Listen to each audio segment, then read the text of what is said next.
স্লাইডে থাকা এমসিকিউ গুলো আমরা এক নজরে সমাধান করে নেই। তো চলো কিভাবে এটা এই ম্যাথগুলো সমাধান করা যায় বা কঠিন ভাবে যদি প্রশ্ন উল্লেখ করা থাকে কিভাবে সহজে সমাধান করা যায় আমরা জিনিসগুলো একটু দেখব। আমাদেরকে কি কি বলে দিয়েছে প্রথমে ওটা আগে একটু দেখতে হবে যে y minus 2y equal to a y minus 2y equal to a হলে 6a divided by y square minus 2ay minus 1 এর মান কত এটা আমার বের করতে হবে। তো তাহলে প্রথমত আমরা লিখে ফেলি যে y minus 2 divided by y equal to a y এর নিচে কি আছে 1 আছে তো 1 আর y লসাগু করলে y হবে তো এখানে লেখা যায় y square minus 2 equal to a তাহলে এখান থেকে লেখা যায় y square minus 2 আর 2a y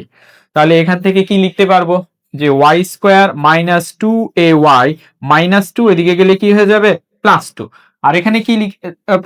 মান কিসের বের করতে হবে 6a divided by y square minus 2ay minus 1 6a y square minus 2ay এটার মান কত 2 2 minus 1 তাহলে 6a divided by 2 minus 1 is equal to কত 1 তাহলে এখানে অ্যানসার কত হবে 6a এই যে এখানের অ্যানসার কত 6a। চলো পরবর্তী কোশ্চেনটা আমরা দেখি a plus 1 divided by a plus 1 divided by a equal to কত 3 এবং 2a divided by 3a square minus 2a plus 3 এটার মান কত আসবে। তো চলো আমরা দেখি যে a plus 1 divided by a equal কত 3 তাহলে এখান থেকে লেখা যায় a square plus 1 equal 3 তাহলে এখান থেকে আমি লিখতে পারবো a square a দিকে ভাগ আকারে আছে দিকে গেলে কি আকারে যাবে গুণ আকারে যাবে 3a তাহলে এখান থেকে আমি কি লিখতে পারবো এখান থেকে আমি চলো এখান থেকে কি লেখা যায় এখান থেকে কিসের মান বের করতে বলছে 2a divided by 3a square minus 2a plus 3 তো দেখো এখান থেকে কি লেখা যাবে 2a এখান থেকে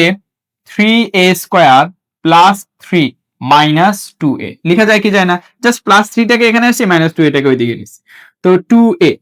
এখান থেকে যদি 3 কমন নেই তাহলে a square plus 1 minus 2a তাহলে এখানে কি থাকবে 2a a স্কয়ার প্লাস 1 এর ভ্যালু কত 3a 3a স্কয়ার প্লাস 1 এর ভ্যালু 3a মাইনাস 2a তাহলে এখানে কি হবে 2a 3 ইনটু 3